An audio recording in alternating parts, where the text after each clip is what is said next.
ले अइला तो यही से हम सोचने के एदा पारी कह दें। अरे तो पिछली बार का स्थिति ना देखले रही, कोरोना वायरस इतना चपले रहल के ओबन कहां से आदमी खाली जिंदा आ गए उतना बहुत है कि तू गजब बात करती। ए बार देखिए पड़ोसी जर बुतैया तो के देख के। अच्छा पिछला बारी होली में जब सऊदी से तुम अइला हो, सऊदी से तुम अइला,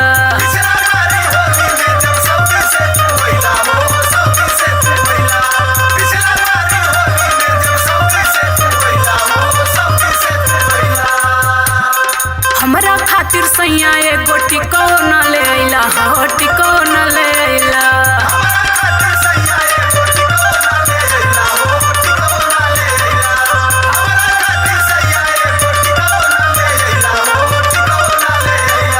पिछली बारी होली में जब सऊदी से तुम अइला हो, सऊदी से तुम अइला, हमरा खातिर सैया एगो टिकोना ले अइला हो, टिकोना ले अइला।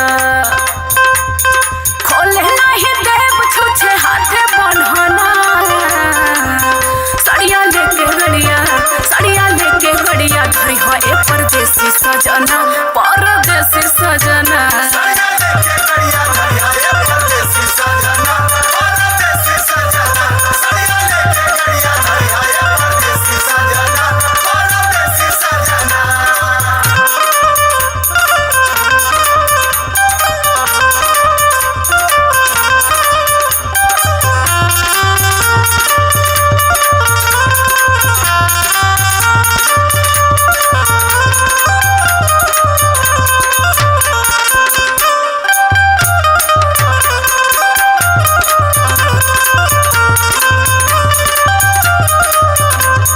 तोरे खातिर नाला सोपाड़ा से हम चर्च गेट तक चल गए नी, खाली छाटत छाटत कि हमरे करौछी के पसंद आई कि ना। झूठा लेकिन मिलल जाके कहाँ हो सुन बतावत ही, बतावा। और खोजत खोजत तोहरे खातिर चल गईली अंधेरी हो, चल गईली अंधेरी।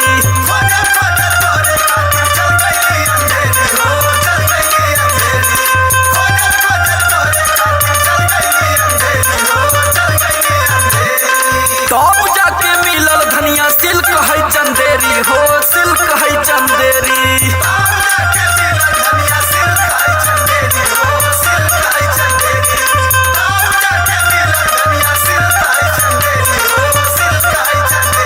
सुना खोजत खोजत तोहरे खातिर चल गईली अंधेरी हो, चल गईली अंधेरी। तब जाके मिलल धनिया सिल्क है चंदेरी हो, सिल्क है चंदेरी। समारे लोग से चिन्ह के नौआ साड़ी ले ले बानी, साड़ी ले ले बानी, सुगिया हो चमकौआ एकदम झमकौआ।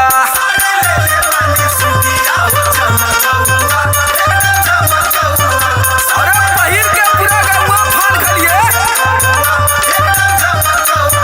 सड़िया लेके गड़िया धरी हो ए परदेसी सजना, परदेसी सजना। साड़ी ले ले बानी सुगिया हो चमकौआ एकदम झमकौआ। सड़िया लेके गड़िया धरी हो ए परदेसी सजना, परदेसी सजना। अच्छा तो सुना, एक खास खास मौका पे पहरिया बड़ी महंगी साड़ी ले ले बानी। पैरव ना खाली देखब।